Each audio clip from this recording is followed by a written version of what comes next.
You're listening to Unclipped, covering all things LA Clippers.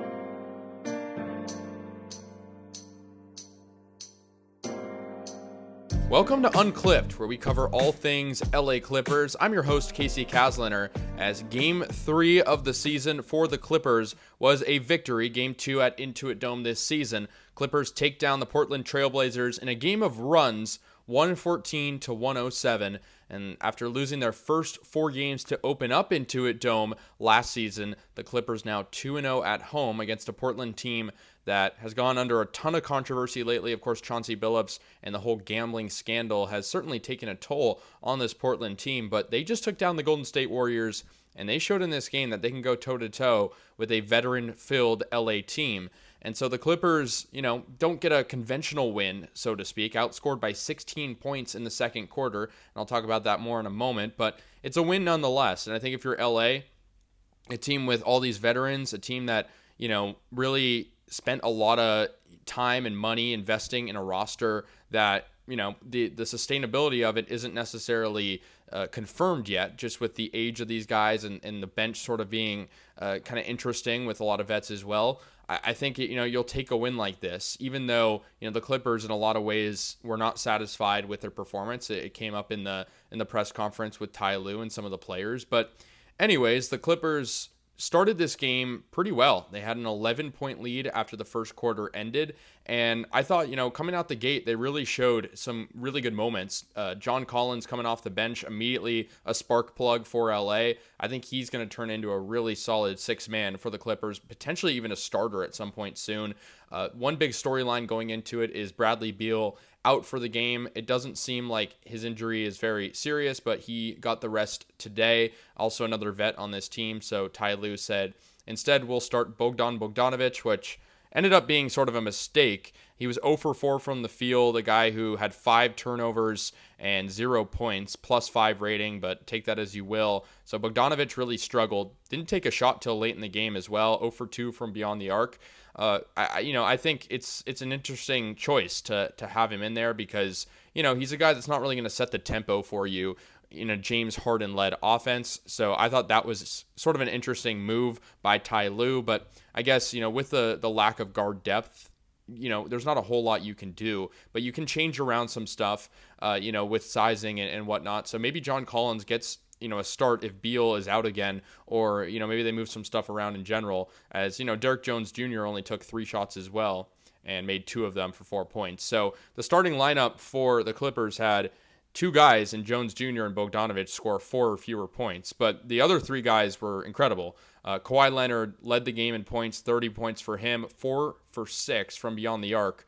And James Harden began the game with a 4-point play, maybe tailed off a little bit, didn't quite have, a lot of stamina and endurance after that 4-point play. He was missing some kind of lazy shots. He also had 7 turnovers, which was a big issue, and that led all players in this game. But he still ends up dropping 20 points and a double-double with 13 assists. I've talked about James Harden before and sort of the role he's kind of come into with the Clippers. In Game 1, he's more of a facilitator with, a solid game, double-digit assists. Then last game, of course, breaking out for 30+. And then tonight, 20, kind of meeting in the middle a little bit, has a double-double, 20 points, 13 assists. So I'm liking where James Harden's at. If he limits the turnovers, probably has a better grade from me, but I thought he played really solid. And a guy that really, really played well on both ends of the floor was Ivica Zubac. And, I'm not really shocked. He's a guy that can really do it all inside. 21 points, 9 for 14 from the field, 3 for 3 from the charity stripe. But he also had 8 total rebounds and blocked 2 shots. And the Clippers really did a good job of blocking shots in this game. It really set the momentum, set the tone. 8 total blocks from him. Brook Lopez actually led LA in block shots with 3, and Nick Batum had 2. So, yeah, that was a really big spark for him. Chris Dunn is another guy that got some high praise from Ty Lue in the press conference, had 9 points off the bench. He's a guy that, if Collins ends up starting at some point, could fill into the 6-man role. He's definitely the 7th man right now, played 22 minutes off the bench was also in the closing lineup for the Clippers along with Collins. Those guys seem to fit really well with the starters, including Zubats, who really seem to, be able to locate those passes from them inside, set those rotations. And, they talked about it in the postgame as well. Zubats was sort of fortunate in the sense that the Trailblazers went small. Klingon only played 24 minutes, and then the rookie Young Hansen only played 4 minutes. So they went smaller and played a lot of guards and kind of medium-sized forwards. Guys like Blake Wesley, he had a really good defensive performance tonight, but he's only 6'4". He's a guy you can wreak havoc on defense, but not necessarily able to guard Zubats to the fullest extent. And so that was really solid for LA, just seeing how Zoo was able to thrive inside and do it all. And a guy for sure that, LA can rely on going forward when they don't have to necessarily deal with towering players like in game one against Walker Kessler and Lauri Markkanen. So that was huge for LA, just getting Zubats involved. He's also a guy, and I talked to Ty Lue about this, who only took 5 shots last game against Phoenix, and it didn't seem to matter a whole lot because LA still got a convincing win, but he needs to get involved on offense. He's a huge part of that plan, and a guy, of course, can do a lot on defense as well. I should mention James Harden and Nick Batum each had 3 steals as well, 11 total steals for the Clippers. That's 19 total takeaways.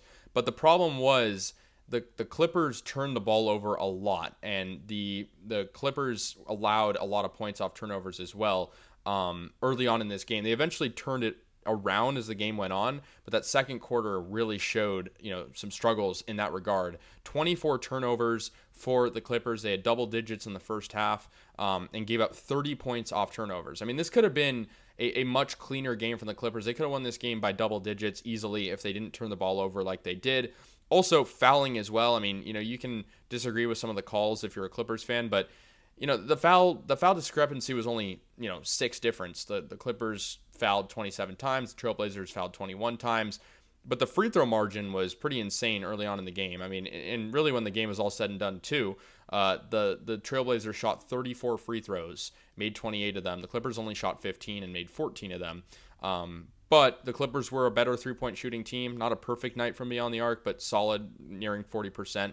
And so, yeah, I think it's one of those things where, you have your issues laid out, right? You know that you got to stop fouling, you got to stop turning the ball over. And I know those are big asks if you're the Clippers, but at least what your strengths and weaknesses are. And it really seemed like the offense got really stagnant in that second quarter. And I think, maybe that's a little bit indicative of kind of who the Clippers are, right? I mean, they're a veteran-filled team, and when that game kind of speeds up and the Trailblazers tried to speed it up, that's going to hinder the Clippers' ability a little bit to be in a rhythm because they're a slower team, because they're an older team, and they stick to their guns, which is, a defensive style of basketball as we've seen so far, especially from guys like Chris Dunn, John Collins, Zubats, etc., Batum, Brook Lopez. I mean, I think the Clippers bench is very good defensively. You saw the 16 points from John Collins. He was also 7 of 8 from the field. But, the defense was very good from the bench. It generated 5 steals, 5 blocks. I mean, what else needs to be said? So, yeah, no Bradley Beal, and you still win by 7 points. It's not a perfect win, but it's a win nonetheless. Portland's a solid team. I mean, the guys talked about it in the post game. They're a very respectable group, especially a group that, has had to deal with, losing their coach. This was just their second game since Chauncey Billups got arrested. And Tiago Splitter, has done a pretty solid job. You beat Golden State and you come close to beating the Clippers away. It's pretty commendable. Denny Avdia led the Portland Trailblazers with 23 points. He also appeared to kind of get injured toward the first half and to end of the first half, and had a really solid game when it was all said and done. So good stuff from him. Really good defense from some of the Trailblazers bench players as well. Jeremy Grant, always a solid defender, and Blake Wesley. So they had to deal with, guys coming off the bench and thriving, but you didn't see a whole lot of size from Portland, and that really helped LA. But a 23-2 run at one point toward the end of the second quarter was in favor of Portland, 23-2. You heard that right. And the Trailblazers at one point led by double digits, 11 points, and that really helped them kind of generate momentum. But I guess that halftime buzzer really helped the Clippers kind of regroup themselves. Mentioned they're an older group. I mean, it helps to sort of talk things over. We know Ty Lue is really good at kind of keeping his guys composed. But that end of the second quarter was rough. Zubats and Batum were the only Clippers players to score from the field in just about the final 8 minutes of the second quarter. And, the shot selection was a big part of that as well. I mean, you talk about the turnovers and how predictable some of the Clippers passes were. They were soft, but the shot selection wasn't great. It was a lot of mid-range jumpers. And when you have a guy like Zubats in the middle, a guy who, when he gets the ball, he's just so versatile. He's so powerful inside. I mean, he's 7 foot tall. Like, why not feed him? And so that was an issue the Clippers kind of dealt with. Maybe some guys ball hogging a little bit. But yeah, I mean, being down 5 at half was sort of the perfect scenario because they played pretty poorly in that second quarter, but they had enough juice, I guess, to go forward. And yeah, they outscored Portland by 10 in that third quarter and then got the job done. So that was good to see. We'll see if there's an update on Bradley Beal going forward. But yeah, I think really for LA, you play some solid teams to start the year, some teams that are kind of unpredictable. I'd put Portland and Phoenix in that category. I'd maybe even put Utah in that category as well. You just never know at this point in the year, especially in the Western Conference. So, you haven't really had a measuring stick game yet if you're the LA Clippers, but that brings you to the next game against the Golden State Warriors, a team that, has a lot of proven players as well. That'll be on Tuesday, coming up in just a couple days at Chase Center in San Francisco. So, that'll be a indicator maybe of where the Clippers are at. And Ty Lue talked about it in the press conference. He doesn't really assess things truly about a season until about 10 to 15 games in. So, take that as you will. I think the Clippers, had a lot of issues tonight, but they get the win. A win's a win, especially with a group that's just, kind of older and battered in some ways. You don't have Brad Beal. You start Bogdanovic, which, you can't really judge the decision before the game because we hadn't seen him yet this year and he was battling an injury before the season started.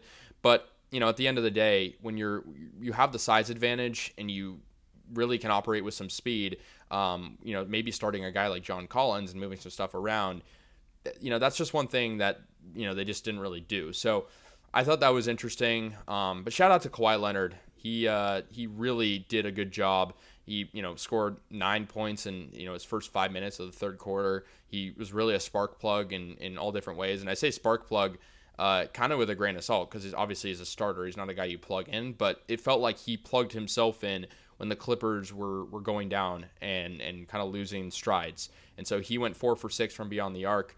That led Clippers and Blazers players when it was all said and done. And I think the Clippers defense at the beginning of the game looked really solid. It tailed off a bit, but their perimeter D was very good to start the game, holding the Blazers under 30% from beyond the arc.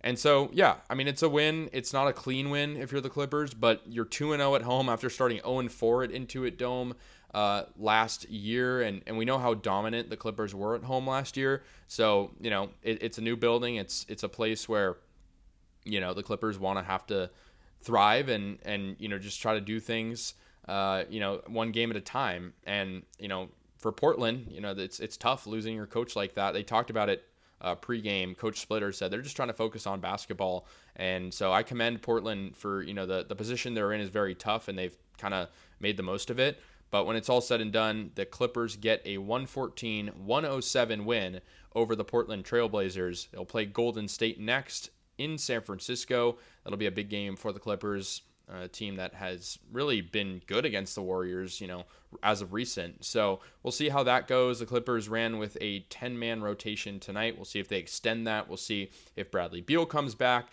We'll see how much Bogdanovic plays after going 0 for 4 and turning the ball over quite a bit. But the Clippers, once again, a signature performance by Kawhi Leonard. James Harden played well as well with 13 assists and a double-double. So that'll just about do things. Thank you so much for tuning in to Unclipped, your favorite Clippers postgame show. I'm Casey Kasliner, reported live from Intuit Dome, and I'll see you in the next one as the Clippers look to extend their win streak.